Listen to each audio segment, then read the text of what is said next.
I love staying up late, and watching television until 3 a.m. is my bread and butter. Suffice to say, this is a usual thing for me when I'm home alone. With my dad going away for work every 2 weeks and coming home for one, it was very easy for me to get away with it while I was still in school.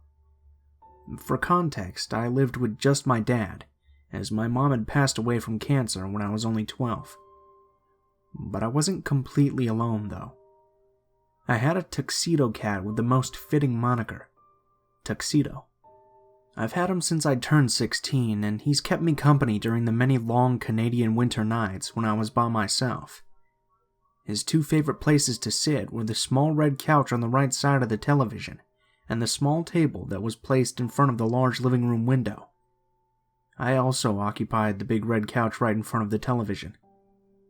One more important thing to note is that my dad always insisted I close the curtains on the large living room window when it became nighttime. To him, he thought it was dangerous to let people see into the house, and could tempt them to break in. But in my mind, I always figured that no one would be dumb enough to break into a house with lights on, instead of a house with no lights on at all. I usually left them open the entire 2 weeks he was away because of laziness. So on this particular night, I was watching a documentary. I think it was about some couple being held hostage somewhere in Australia. These certain documentaries would be on very late, which wasn't a problem for an 18-year-old me in the slightest. Tuxedo obviously felt differently, as he had chosen to gaze outside the living room window instead. As it had just entered commercial break, Tuxedo started giving soft cries as his eyes were staring in the direction of the front door, which was on the left side of the window. He usually does this if he sees someone outside at the door, which was more commonly done during the day than the night for obvious reasons. It was actually very out of ordinary for Tuxedo to be doing this late. At first, I assumed it might have been an outdoor cat or a wild rabbit by the door, but I could tell his wail was especially worrisome, so I decided to check it out for myself. Here's the layout of my front door entrance.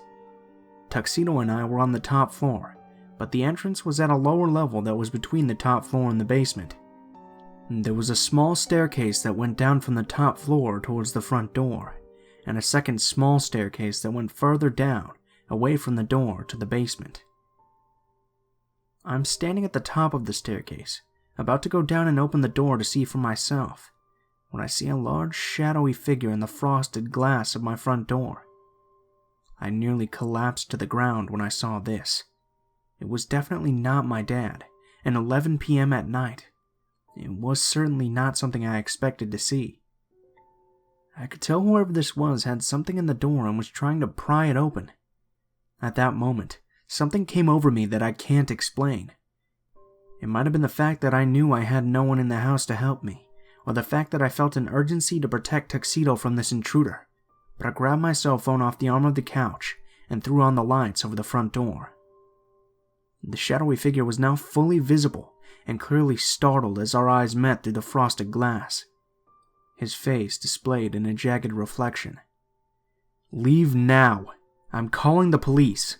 Leave!" I didn't even get to finish before he was dashing off my yard and into a car across the street. Before I could even tell the make and model, let alone a license plate, he was already gone. All that remained was a crude crowbar on the front step. Now it's up for debate what the man was at my house for. I certainly didn't recognize him in the few seconds I looked at him. While this definitely shattered my imagined immunity from danger if the lights were still on, part of me wonders if he might still have attacked if I wasn't awake that night. One thing's for sure though. Tuxedo saved my life that night. I don't even want to imagine what might have happened if he wasn't looking out the window.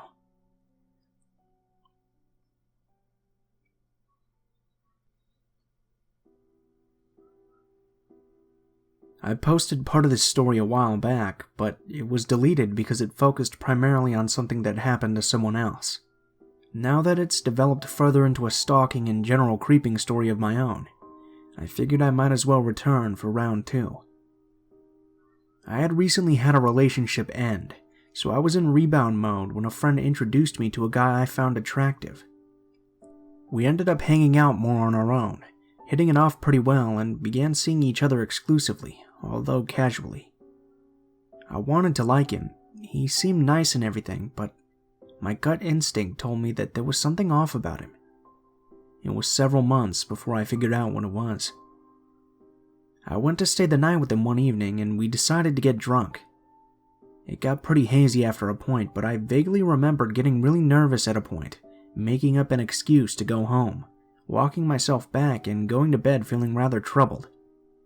I racked my brain for hours trying to remember what had gone wrong as he texted me like everything was normal, when I finally remembered.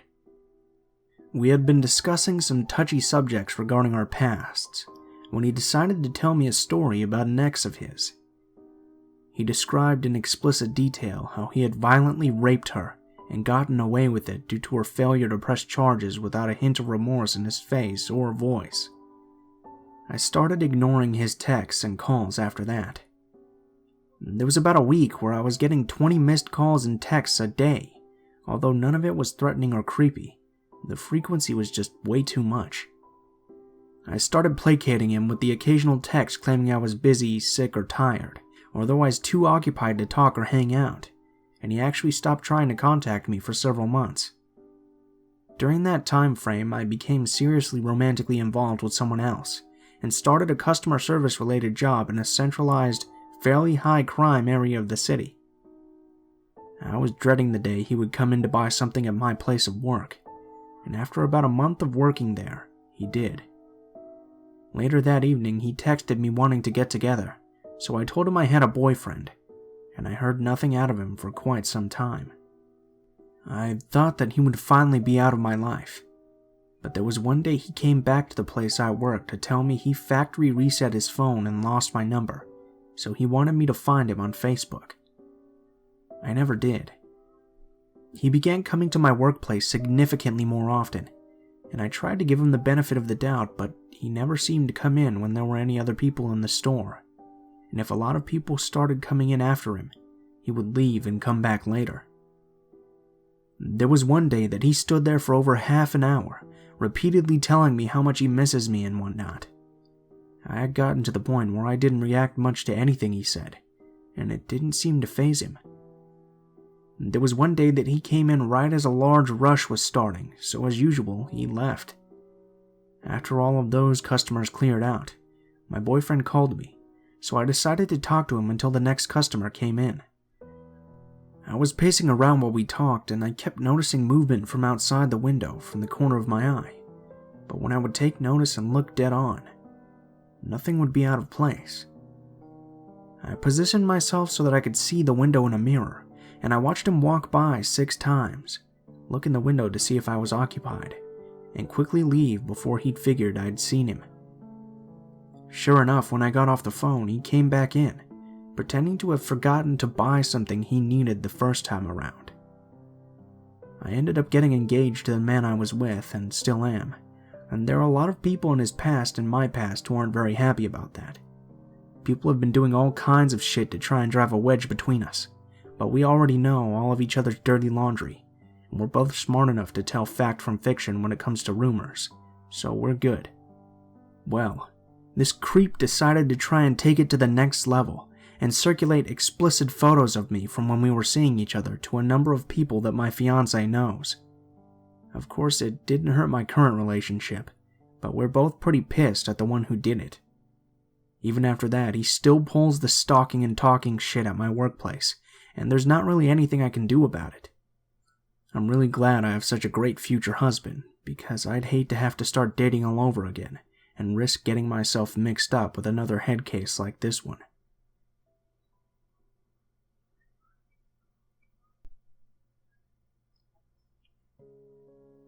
Hey Reddit, you know how it goes, a long-time reader, first-time poster. This happened when I was a young and impressionable 14-year-old, back in 2011 or 2012, and was frequenting online chat sites for role-playing purposes. It was a bit of a bad habit, but as an introvert who didn't have many friends, it was how I did social interaction. I'll say for myself that even now I still have some of the friends I made back then, but let's not talk about them.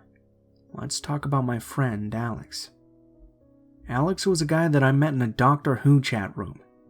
He sent me a private message for something I had said in the room that I don't remember, and we struck up a conversation. I remember he had really good grammar, and he typed paragraph-long messages. He told me that he was 2 years older than I was, and lived on the West Coast, somewhere in California. At the time, I was living with my parents in North Carolina, so it was quite a considerable time difference, yet he always seemed to have time to talk to me. As long-distance friendships often do, we sort of disintegrated. I could tell that he was making valid efforts to talk to me, but I just lost interest and found myself moving on after a few weeks of talking to him. One night he sent me what amounted to an essay's worth of messages describing his love for me, how he just knew that we were meant for each other, all that sort of stuff. It was completely out of the blue, so I politely rejected him and ended our correspondence. He would continue to send me paragraphs of text every night, talking about our love and how perfect I was. Eventually, I blocked him. Fast forward a couple of months to early 2013. I wasn't role-playing anymore, and it was the second month of my first serious relationship. One night, my phone buzzed with a text message from an unknown number. The owner of said number was apparently looking for a friend of his. I informed him that he had messaged the wrong number, laughed it off, and then we texted off and on for the rest of the evening. The dude seemed pretty nice, and he said he was pleased to have made friends with the supposed wrong number. I concurred. I'm still kicking myself for that. As we talked over the next few days, I found myself telling him about Alex. What had happened, how uncomfortable it made me, how relieved I was to have found someone else and be in a happy relationship. My new friend was unresponsive for a couple hours. I just figured I had annoyed him with my sob story and kind of wrote it off. I was woken up from sleep by my phone practically exploding with new notifications from my friend. It was Alex. He had changed his number just so he could text me and pretend to be a stranger who had the wrong number. He said that he still loved me, that I was a dumb slut for moving on from him, and that I had to break up with my boyfriend and rekindle our flame or I would be sorry. Yikes. I blocked him and didn't tell my boyfriend anything about it. More months passed and I eventually forgot about Alex. I would still get occasional messages from unknown numbers saying innocuous things like hey and what's up. I blocked it every time. I wasn't taking any risks from someone I didn't know. It wasn't until I was 16 that shit finally hit the fan. At this point I had changed phones and numbers. I was FaceTiming my boyfriend, the same one from before, when I got another text from an unknown number. But this one was different. It just said, "I'm here." I had no doubt that it was Alex. I said my goodnights to my boyfriend and ended the call before doing the stupidest thing I could have done. I answered the text. "Who is this?" I played dumb and he saw right through it. He responded with, "It's me, baby. It's Alex. I always talked about the two of us being together, and now we finally can be. I love you so much." I wanted to throw up. "What are you talking about?" I asked. "I'm in Raleigh. I moved out and drove to find you. Tell me where you are and I can come pick you up. We can get a place and finally be together." Raleigh is the capital city of North Carolina. I live several hours away from it. Luckily enough, he didn't know this. I was 2 steps away from panicking. Looking back on it, he could have been lying, but at the same time, I was just so terrified that I couldn't think straight. I told him to fuck off, that he was crazy and all that sort of thing. He got pissed. "What are you talking about, honey? Why are you doing this? I came all this way just so I could be with you and you're going to push me away? Don't be a selfish bitch. Just tell me where you are." I didn't reply. Instead, I blocked the number, turned off my phone's location services, and didn't sleep. Unbelievably, I never heard from him again. I don't know what could have happened to him, and I have no idea how he got my number after I changed it. He came across my Facebook feed early this year, and his page said that he had moved to Atlanta and had a girlfriend now. I just hope she's okay.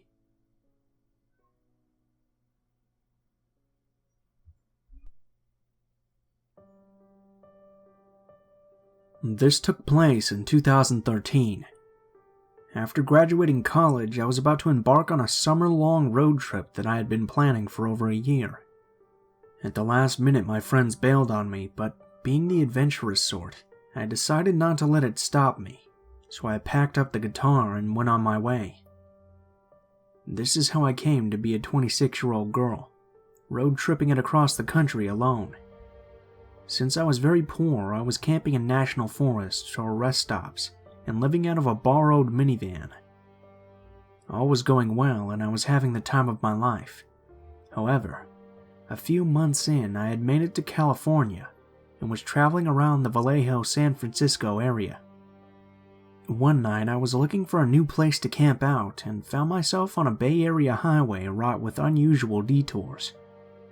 The detours were confusing and poorly marked, and I found myself driving through a small town, uncertain if I was still following the detour or not.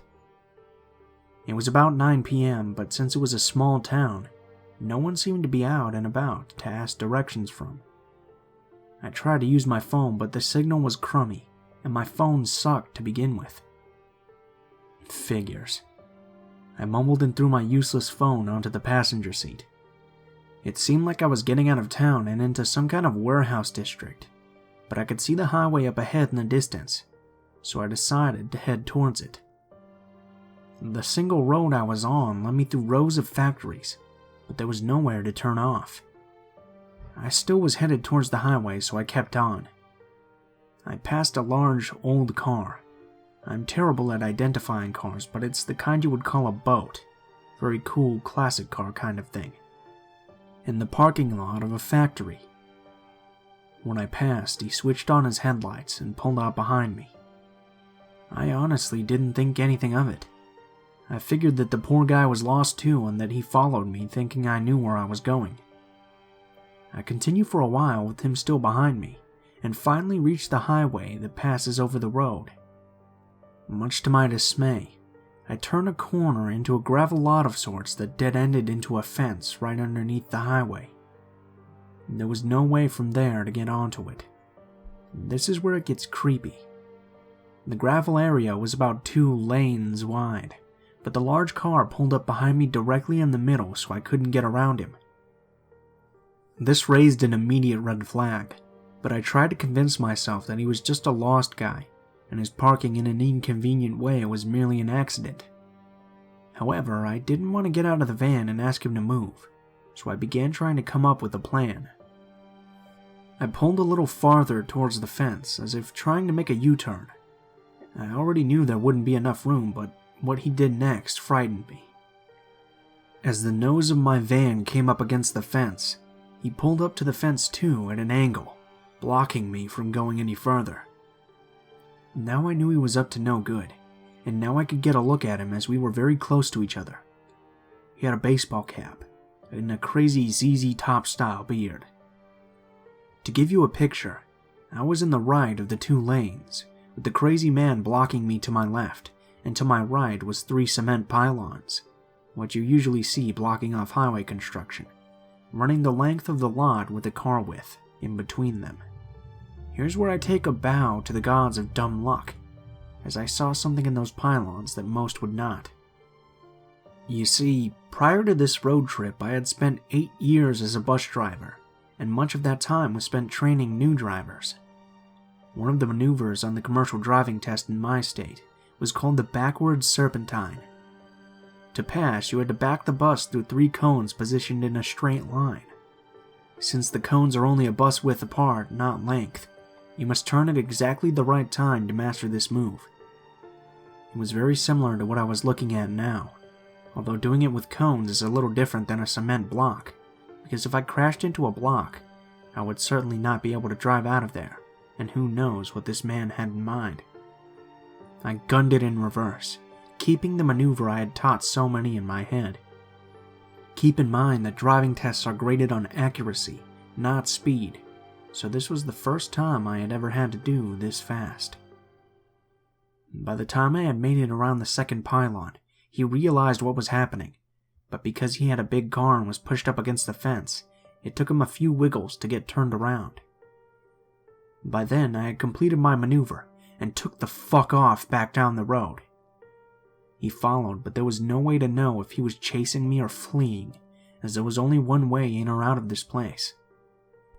I was scared because I was still lost, and presumably this man knew the area if he had picked this spot to wait for lost tourists, so I wasn't out of the woods just yet. Pumped full of adrenaline, I screamed out the open window. "You picked the wrong girl to play driving games with, motherfucker." Then I heard a tiny robotic voice say, "No results for driving games, motherfucker." I was confused for a minute, then remembered the useless navigator on my phone which I had discarded. It had been flung to the floor of the passenger side during the ordeal, and I wasn't about to stop and grab it, so I just began screaming I-80 at the top of my lungs. Finally, the phone heard me and gave me instructions back to the highway. I drove around the area highways, stopping at gas stations to observe the other vehicles getting off at least a few times, just to make sure I wasn't being followed. Luckily, it was a pretty distinctive car. But still, I did this for over an hour before I felt safe enough to camp out.